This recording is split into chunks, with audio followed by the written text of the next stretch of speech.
پھر وہ جو صحابی ہیں حضرت سہل بن حنظلیہ، ہم بیٹھے ہوئے تھے حضرت ابو دردہ کے پاس، تو ان کا پھر گزر ہوا۔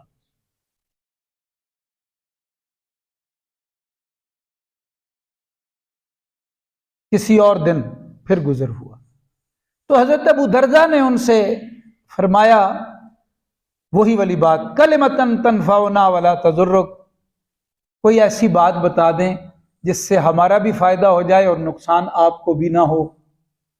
یعنی وہ گفتگو نہیں زیادہ کرتے تھے، تو اس لیے کہ ایسی بات بتائیں آپ کا بھی فائدہ ہو ہمارا بھی فائدہ۔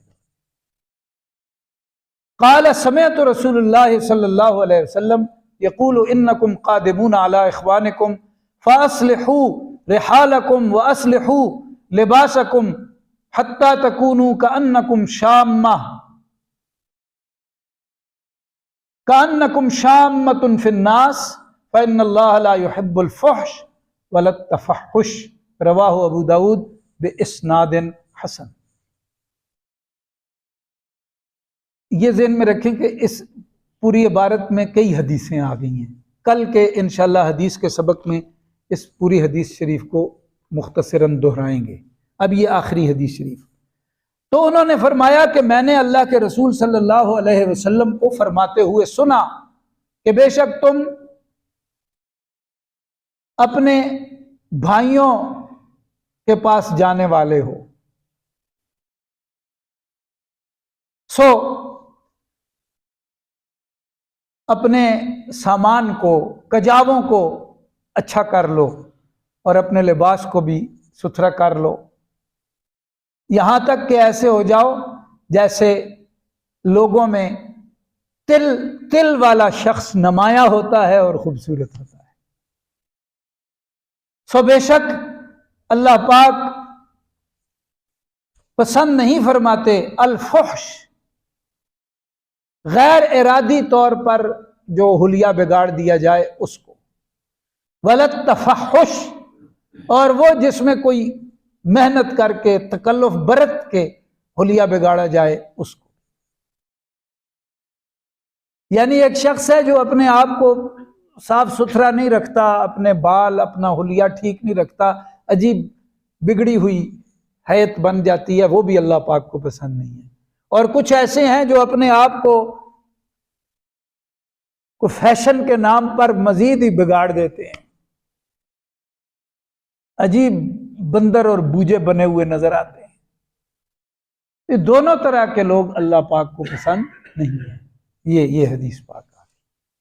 اس میں ایک پہلو تو یہ سمجھ لیں کہ انسان کہیں سفر کر کے آیا، محدثین نے لکھا ہے، تو سفر کی آلائشیں بدن پہ چہرے پہ ہوتی ہیں، تو گھر جانے سے پہلے، اپنوں کے پاس جانے سے پہلے اپنے آپ کو تھوڑا سا اپنا حلیہ ٹھیک کر لو کہ گھر والے دیکھ کے پریشان نہ ہو جائیں، اور اگر بچے ہوں تو وہ ڈر ہی نہ جائیں یہ کیا بلا آ گئی ہے۔ اور دوسری بات یہ ہے کہ تم دنیا سے جانے والے ہو، لہذا اپنے حلیے بھی ٹھیک رکھو، اور جو تمہارا سفر کا سامان ہے اس کو بھی تیار رکھو، اس کی ہمیں کوئی پرواہ نہیں ہے۔ تو اس میں یہ ہے کہ سستی اور کاہلی کی وجہ سے بھی اپنا حلیہ مت بگاڑو، اور کسی اور ناز نخرے کے طور پر بھی اپنی شکلیں اور اپنے حلیے مت بگاڑو۔ آج دیکھو ایسے لوگ نظر آتے ہیں نا، جنہوں نے لباس پہنا ہوتا ہے عجیب سی بندر نظر آتے ہیں، بالوں کا سٹائل ایسا بنایا ہوگا کہ وہ کچھ اور ہی مخلوق نظر آتی، مرد عورتوں والا سٹائل، عورتیں مردوں والا، اور عجیب کیا ہے یہ لیٹسٹ فیشن ڈیزائن ہے، عجیب قسم کے کپڑے، عجیب قسم کے جوتے، عجیب قسم کے حلیے۔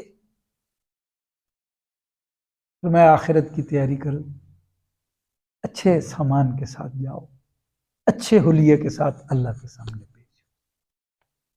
ہمارے ایک ساتھی تھے تو وہ بالکل حلیہ انہوں نے اپنا دین والا کر لیا، تو کسی نے ان سے پوچھا یہ آپ اچانک کیوں تبدیل ہو گئے؟ تو انہوں نے کہا میں ایک رات بیٹھا ہوا تھا تو سوچا کہ ہو سکتا ہے آج میں مر جاؤں، تو اس حلیے کے ساتھ میں کیسے پیش ہوں گا؟ میں نے کہا چلو اپنا حلیہ تو ٹھیک کروں، باقی رب کرم کرے گا، اور کچھ لوگوں کو حلیہ کی وجہ سے اللہ پاک معاف کر دیں گے۔ یہ بھی ایک مبارک چیز ہے۔ شیطان کہتا ہے داڑھی رکھو گے، کوئی ساتھی یہ بھی کہتے ہیں جی داڑھی تو رکھ لیں، دل بڑا کرتا ہے سنت کے مطابق رکھ لیں، لیکن پھر ہم سے کوئی کوتاہی ہوگی تو داڑھی کی توہین ہوتی ہے۔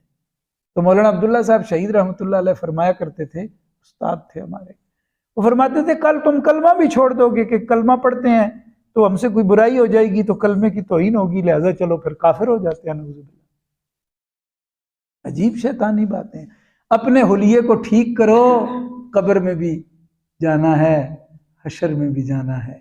جس حلیے کے ساتھ دنیا سے اٹھو گے اسی حلیے کے ساتھ آخرت میں اٹھائے جاؤ گے۔ تو اللہ پاک ہمیں قرآن و